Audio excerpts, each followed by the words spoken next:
C'est reposant, t'entends que le bruit des oiseaux, etc. T'es au milieu de la montagne, c'est... Là, ici, là, c'est pas ce que vous croyez, hein. C'est pas ce que vous croyez. C'est religieux, totalement bouddhiste. Il n'y a aucune arrière-pensée. On enlève ses chaussures, comme d'habitude.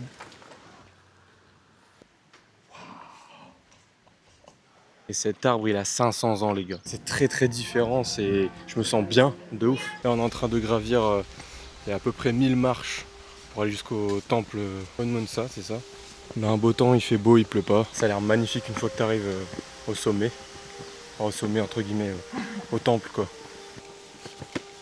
Là, on est vraiment dans le pays, dans les montagnes coréennes. C'est cool de découvrir ça parce que jusque là on a fait beaucoup de villes, beaucoup de tech. Et retourner à la nature, c'est... Perso, moi j'adore. J'adore la rando et tout en France, donc petite source d'eau.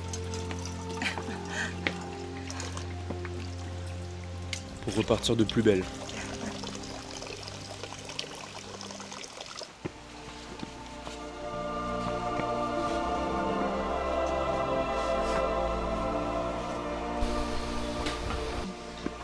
Allez, encore 200 mètres. Ça va, c'est plutôt tranquille. Ça y est, on arrive. On arrive, c'est vraiment perché dans la montagne comme ça.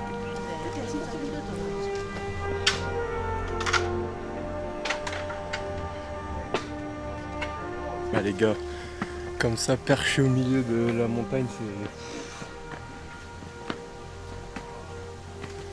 c'est... L'ambiance de fou furieux. C'est magnifique. Regardez ça comme c'est beau.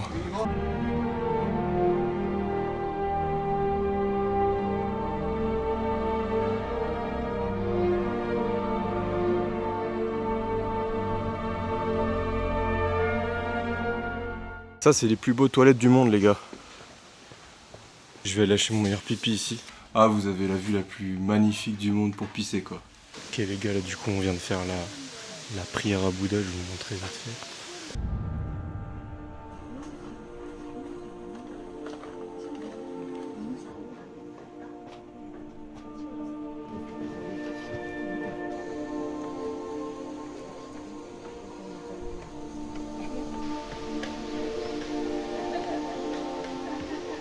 Et ici, les gens ils viennent se recueillir, méditer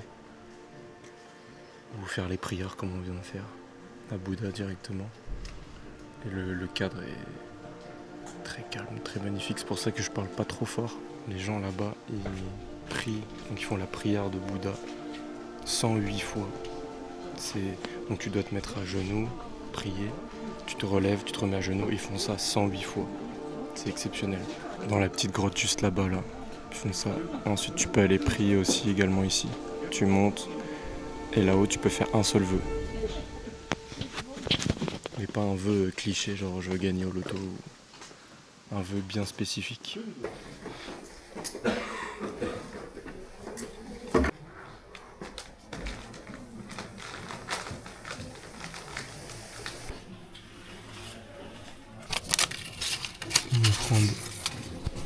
Une offrande à Bouddha. On a fini les prières à Bouddha 3 fois à 3 endroits différents. Et là maintenant on va manger. Faut savoir qu'ici ils mangent pas de viande, c'est que des légumes. Mais bon, je pense qu'on va se régaler. Toute la nourriture, tout est gratuit. Tout est gratuit, tout ce que vous prenez. Par contre, il faut que vous finissiez votre plat. Parce qu'il faut prendre la quantité que vous allez manger, pas de gaspillage évidemment. Moi j'ai pris forcément du riz, un peu de kimchi, des algues. Ça je sais plus exactement ce que c'est, mais c'est très bon. Et on va se péter le bide. Hein. Là, juste derrière moi, on s'est arrêté. Il y a pas mal de gens qui se posent. Là, on va redescendre et aller un peu plus bas. Un autre temple en bas de la montagne. Mais ici, en gros, si vous voulez, les gens ils se posent. Là, le repas que vous avez vu, il était totalement gratuit. Et ça, je trouve ça incroyable. Après, vous faites des dons, etc. à Bouddha, mais ils se servent de cet argent-là pour vous nourrir. Donc en fait, ils sont même pas, ils sont quasiment pas gagnants.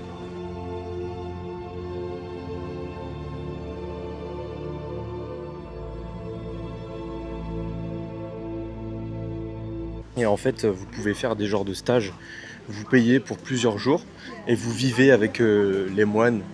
Ici, bon, j'en ai vu une, c'était une moine.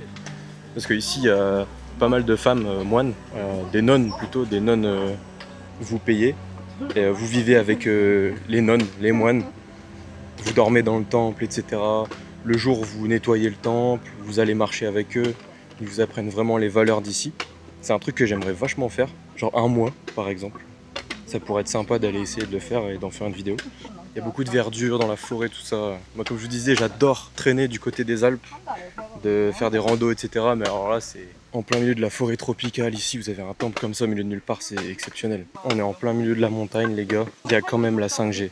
Alors, je veux dire, c'est un pays avec du relief quand même. Hein. Tu vois, c'est pas...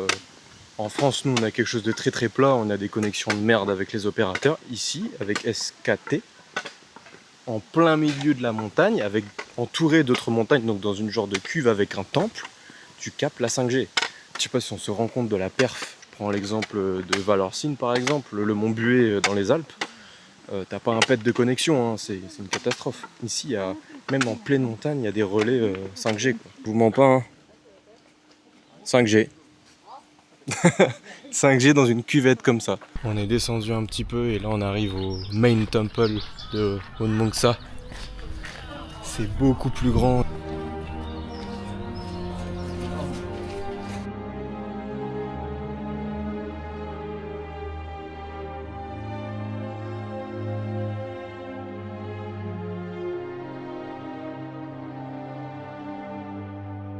Là c'est l'école pour moines. Vous pouvez faire des stages de plusieurs jours. Ça rappelle un peu le palace de Séoul. On est toujours au milieu des montagnes comme ça et ouais, il y a plein de temples comme ça éparpillés. Il y a un arbre, Weeping Red Pine. Et cet arbre il a 500 ans les gars. Si vous touchez le nez de la tortue, c'est bon signe. Et on dirait vraiment une tortue en vrai. Hein. Théma à la taille du tambour. Ah, ça rigole pas. Hein. Ah bah en face de moi vous avez le plus gros temple. Je pense que vous n'êtes pas prêts.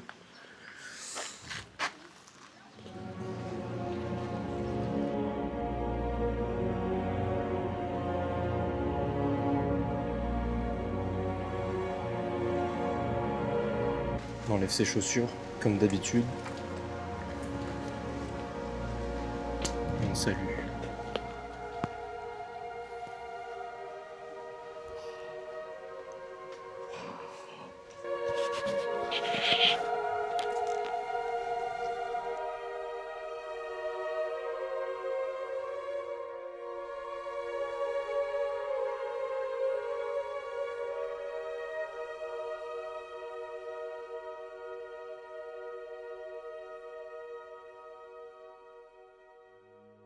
J'essaye de pas faire trop de bruit pour pas déranger, mais c'est un des plus bels endroits que j'ai jamais vu, je crois.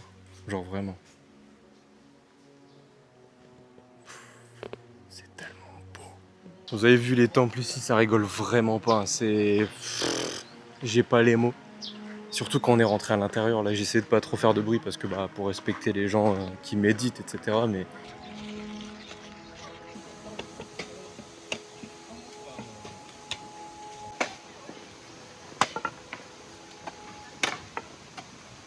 bon ça y est les gars, nous revoilà dans le pays de l'Ursaf. Forcément ça fait très bizarre de revenir en France au Moyen-Âge. Donc voilà, franchement j'ai vécu des super moments en Corée, même en Asie globalement, hein, je pense que c'est à peu près pareil. Là je vous ai montré vraiment un temple atypique parce qu'il était en haut d'une montagne, mais on en a fait plein d'autres. On en a fait un au bord de la mer à Busan, un à Sokcho. Évidemment j'ai fait le palace de Séoul qui est incontournable. Pas mal touristique mais franchement magnifique. Je me suis aussi pas mal intéressé au bouddhisme et à l'histoire du Bouddha quand j'étais là-bas. C'est très intéressant et c'est des endroits dans lesquels, comme j'ai dit, je me sens beaucoup plus calme que dans des endroits religieux français. Il y a vraiment une atmosphère assez spéciale. Donc si vous avez l'occasion d'aller en Asie ou plus particulièrement en Corée visiter tous ces temples, faites-le, ça vaut le coup.